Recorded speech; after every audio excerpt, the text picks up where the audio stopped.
When I checked my phone, I noticed I had 13 missed calls, all from my mother-in-law, Martha. Not again, I thought to myself. Just then, my phone vibrated again.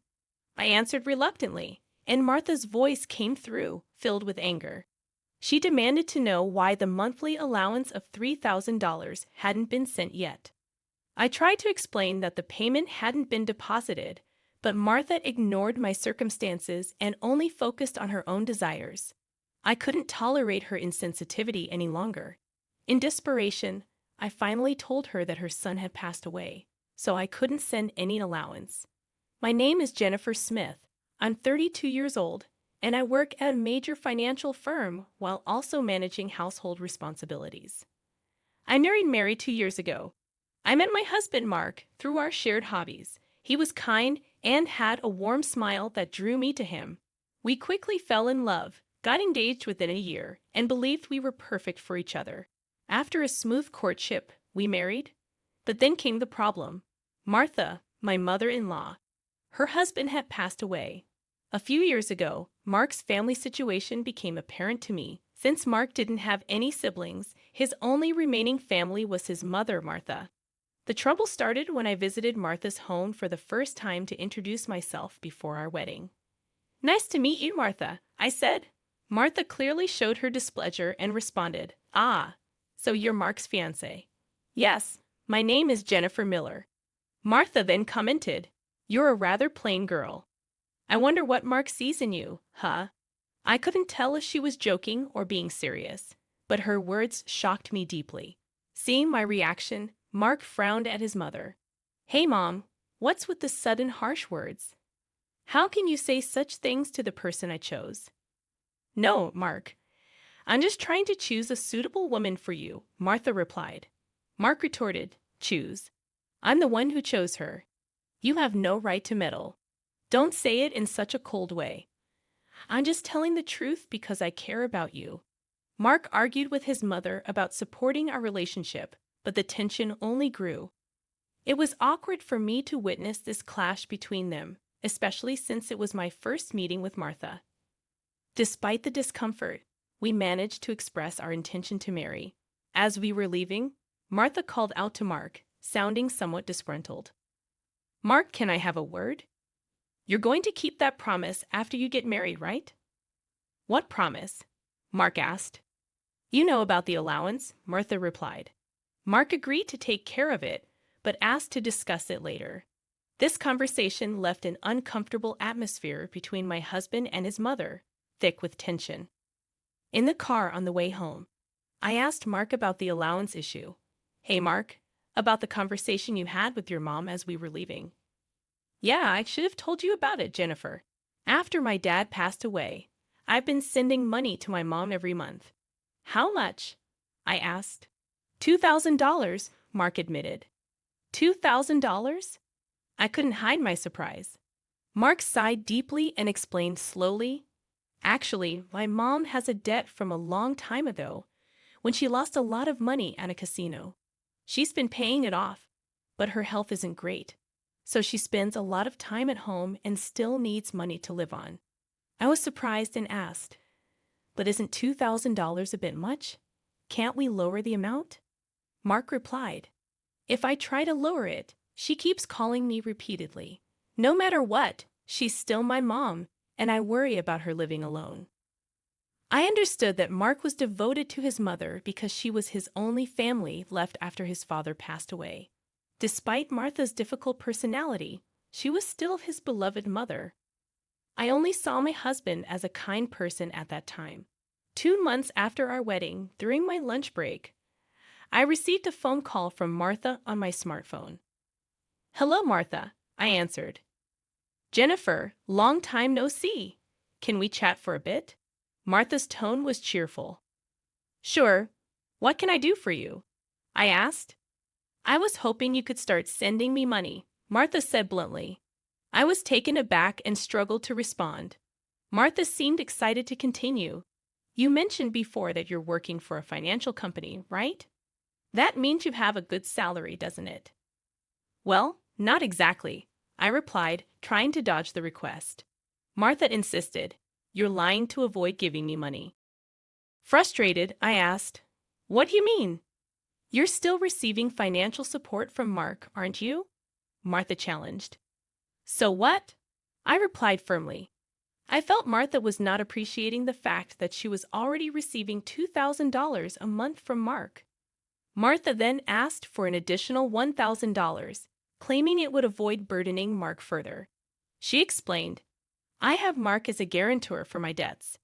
If I fail to make payments, the debt collectors will go after him. Do you understand?" "But aren't you using part of Mark's $2,000 to pay back the debt?" I asked. Martha admitted, "I'm short. I haven't told Mark, but I have a significant amount of debt." It was clear from Martha's tone that this was a serious issue, and even her husband was unaware of it. Considering our future plans of having children and the increasing expenses, taking over Martha's debt was not easy. If Martha's payments fell behind and the debt defaulted to Mark, the interest would accumulate significantly over time. Refusing to send money could eventually become a problem for my husband. It seemed better for Martha to address her debt directly. After reluctantly agreeing to Martha's proposal, I started sending her money as requested. Martha was thrilled and exclaimed, "Good Jennifer! I knew you would say that."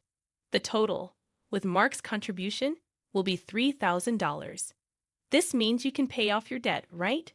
"Yes, of course. I should be able to pay it all off in about a year," Martha assured me.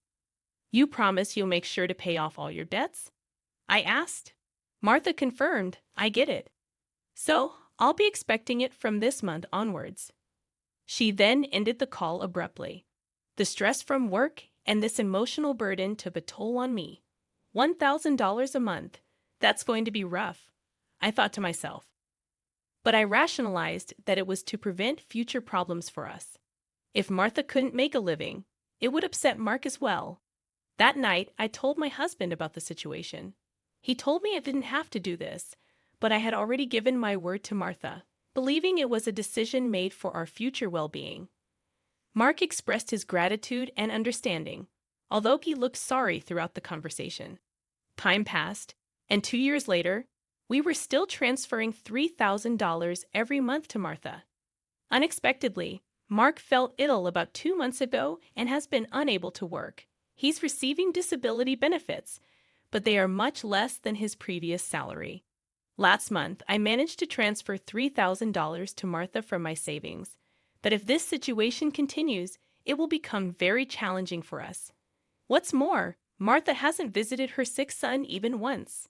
Despite us informing her about his hospitalization, she only contacts me to ask if we're still sending the money. Frustrated and angry, I decided to confront Mark about the issue. "Don't you think it's wrong that Martha is only concerned about money, even though you're in such a state? We need to think seriously about what to do going forward." I expressed my concern. Mark agreed, "Yeah, I've been thinking the same thing. I don't want to put more strain on you, Jennifer. This month, too, she's been bombarding me with calls and messages asking if we've sent the money yet. Are you serious? How can she only think about money when her own son is sick?" Mark's face showed anger and weariness. Then, as if he had an idea, he exclaimed with a sly grin, "That's it?" "What is it, Mark?" I asked, curious. "This is our last resort. I've come up with something. Something good for my mom," Mark replied cryptically. Mark suggested a plan that surprised me. Although it seemed inappropriate, it appeared to be the only way to make Martha understand. A few weeks later, Mark was discharged from the hospital, but Martha didn't reply to any of our messages. We decided not to inform her about Mark's discharge.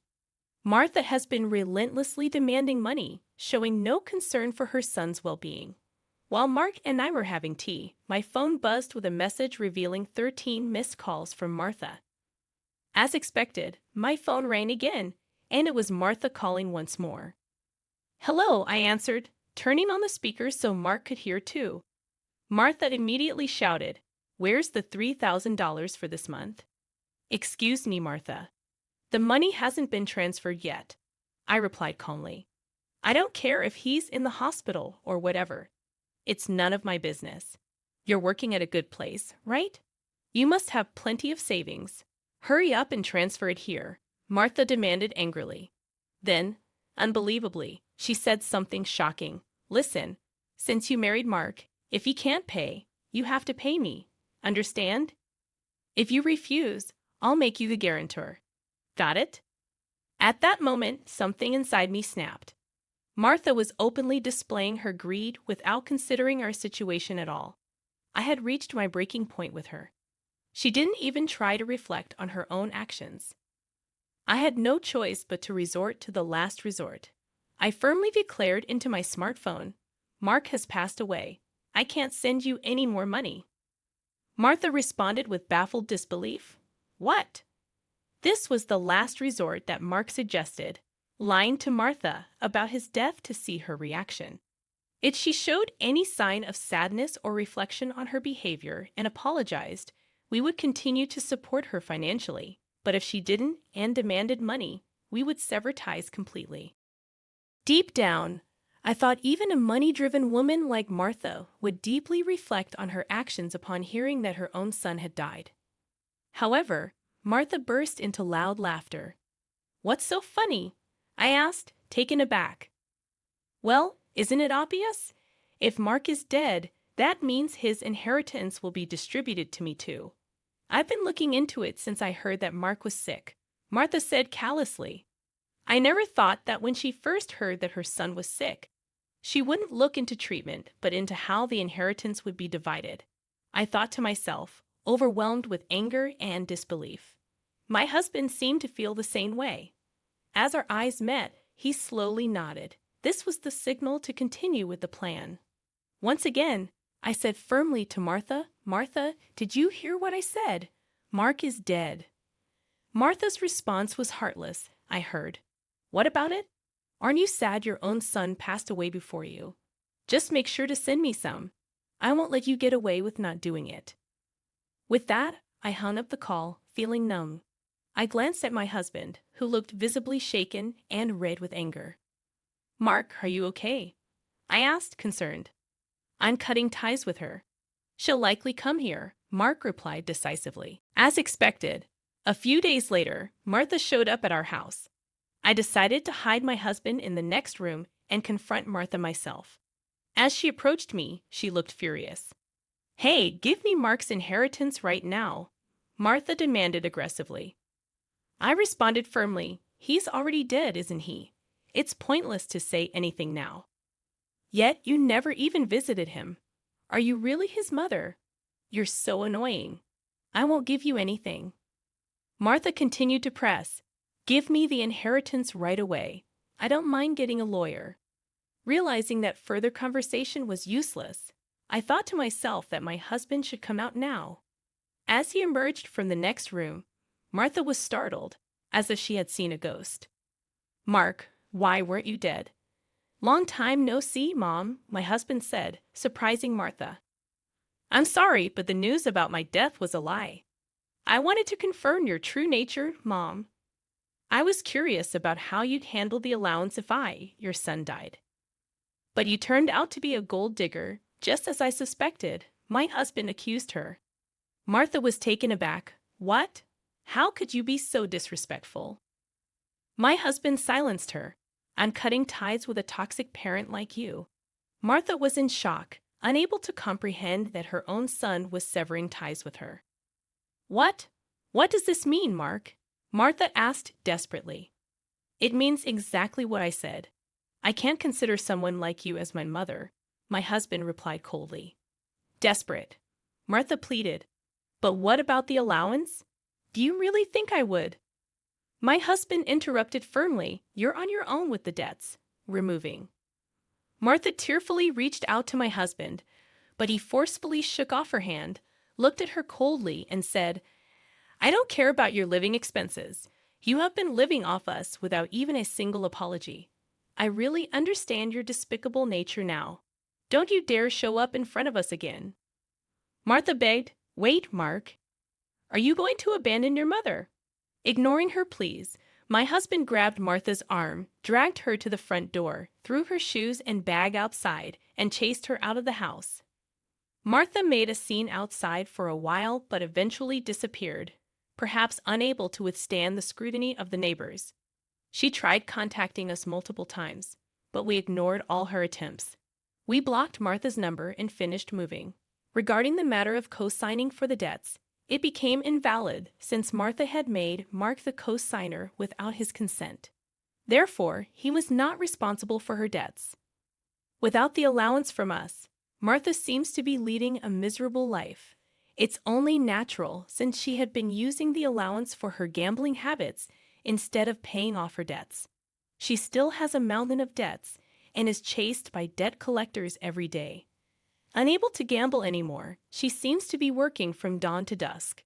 It's unlikely that she will be able to pay off her debts completely, and she will have to keep working until she is unable to move. As for us, we are enjoying fulfilling days in our new home. My husband's condition has stabilized, and he has returned to work.